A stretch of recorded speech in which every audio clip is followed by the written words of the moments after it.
Hi friends, welcome to మన ఇంటి రుచులు. ఇవాల్టి రెసిపీ వచ్చేసి చికెన్ దమ్ బిర్యానీ అండి. మా ఇంట్లో రెగ్యులర్‌గా చేసుకునే బిర్యానీ అన్నమాట. టేస్ట్ అయితే చాలా బావుంటదనమాట. సింపుల్ ప్రాసెస్‌లో చూపిస్తాననమాట. మంచి గ్రేవీతో చాలా రుచిగా ఉంటదనమాట బిర్యానీ అనేది. ప్లేట్ మొత్తం ఖాళీ చేస్తాననమాట. అంత టేస్టీగా ఉంటది బిర్యానీ అనేది. ఎలా ప్రిపేర్ చేయాలో చూసేద్దాం. స్టవ్ మీద కడాయి పెట్టుకొని 3-4 టేబుల్ స్పూన్ల ఆయిల్ తీసుకోవాలండి. ఇక్కడ 2 పెద్ద ఉల్లిపాయలని స్లైసెస్‌గా కట్ చేసుకొని తీసుకోవాలనమాట.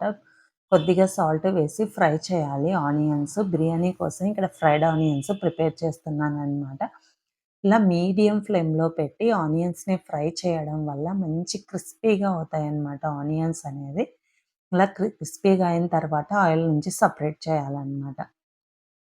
ఇక్కడ నేను బిర్యానీ కోసం 5 లెగ్ పీసులు తీసుకున్నాను. ఓల్డ్ గరం మసాలా అనమాట. ఇలాచీ, చెక్క, లవంగ, మరాఠీ మొగ్గ, అనాస పువ్వు, సాజీరా తీసుకున్నాను. ఒక బిర్యానీ ఆకు, ఒక కప్పు పెరుగు తీసుకున్నానండి. పావు టీ స్పూన్ పసుపు, చికెన్‌కి సరిపడా సాల్ట్, 2:30 టేబుల్ స్పూన్ల కారం, ఫ్రైడ్ ఆనియన్స్ అనమాట. కొన్ని టాపింగ్ కోసం సెపరేట్ చేసుకోండి. పక్కకు పెట్టుకోవాలనమాట. ఒక పిటికెడు పుదీనా, ఒక పిటికెడు కొత్తిమీర వేసుకోవాలి. ఒక నిమ్మకాయని రసం తీసుకోవాలనమాట.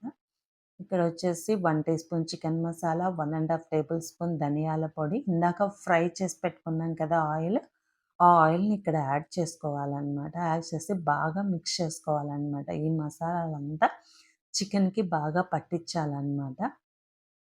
ఒక 10 మినిట్స్ పాటు ఇలా మిక్స్ చేస్తూ ఉంటే మసాలాలన్నీ చికెన్‌కి బాగా పడతాయండి. మూత పెట్టి ఒక 1 అవర్ పాటు మనం పక్కకు పెట్టాలనమాట. ఫ్రిడ్జ్‌లో అయినా పెట్టుకోవచ్చు. ఒక తర్వాత ఇంకొక బౌల్ తీసుకొని ఒక 2 గ్లాసుల రైస్ తీసుకోవాలి. ఇక్కడ రైస్‌ని ఒక 2 టైమ్స్ వాష్ చేసుకోవాలనమాట. నేను బాస్మతి రైస్ యూజ్ చేస్తున్నాననమాట ఈ బిర్యానీ కోసం. వాటర్ తీసిన తర్వాత కొన్ని వాటర్ యాడ్ చేసేసి రైస్‌ని కూడా ఒక 1 అవర్ పాటు నానబెట్టుకోవాలండి. మనం ఆఫ్టర్ 1 అవర్ తర్వాత చికెన్ చూసారా ఇలా ఆయిల్ పైకి వచ్చేసిందనమాట. స్టవ్ మీద పెట్టేసేయండి. మధ్య మధ్యలో మిక్స్ చేస్తూ ఉండాలనమాట. ఇక్కడ నేను వాటర్‌ని బాయిల్ చేసిన తర్వాత old garam masala, oil, salt వేసి వాటర్‌ని బాయిల్ చేస్తున్నాననమాట. మధ్య మధ్యలో చికెన్‌ని కూడా కలుపుతూ ఉండాలి. లేకపోతే అడుగంటే ఛాన్స్ ఉంటదనమాట. ఇక్కడొచ్చేసి వాటర్ అనేది బాయిల్ అవుతున్నాయండి. నానబెట్టిన రైస్ వేసాననమాట.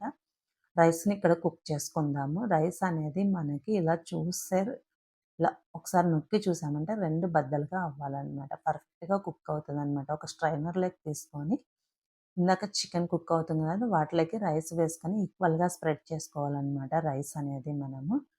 ఇక్కడొచ్చేసి ఫ్రైడ్ ఆనియన్స్, కొద్దిగా పుదీనా, కొద్దిగా కొత్తిమీర, ఒక టీ స్పూన్ నెయ్యి కూడా వేసుకొని మూత క్లోజ్ చేసి 20 మినిట్స్ పాటు దమ్ చేసుకోవాలనమాట. లో ఫ్లేమ్‌లో దమ్ చేయాలనమాట ఇక్కడొచ్చేసి.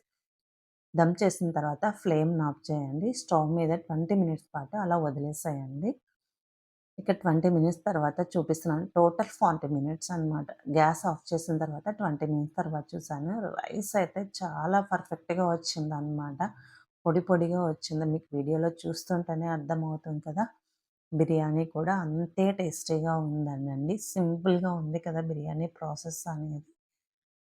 ఈ వీడియో మీకు నచ్చినట్లయితే చిన్న లైక్ చేయండి, షేర్ చేయండి, కామెంట్ కూడా చేయండి. ఏదైనా మిస్టేక్ ఉంటే రెక్టిఫై చేసుకుంటాను. Thank you for watching.